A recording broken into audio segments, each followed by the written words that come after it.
倫理始まった。やばい、ちょっと待って、どうしよう。くしゃみが出そう。くしゃみが、やばい。やばい。くしゃみだ。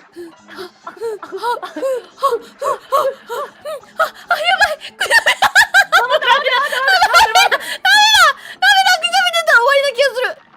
今出そう。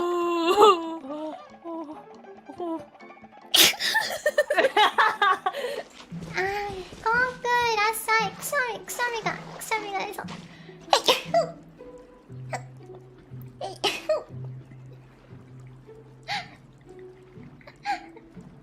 私さ、あんまり配信でくしゃみってしたくなくて、いつも我慢してたんだけど、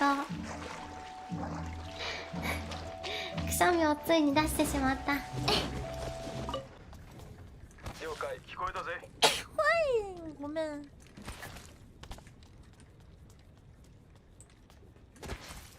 小麦の種。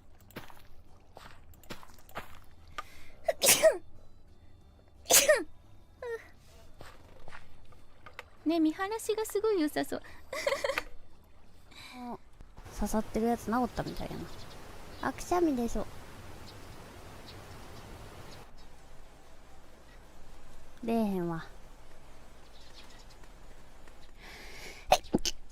すいません、出ました。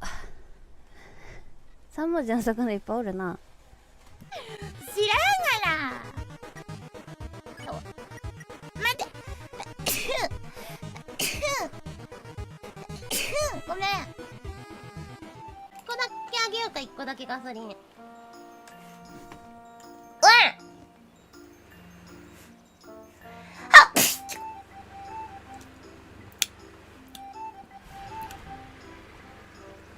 涙出たね。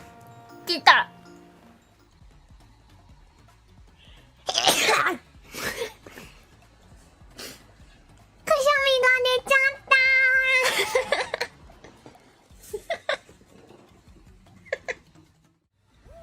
ロリのくしゃみじゃない。違うよ。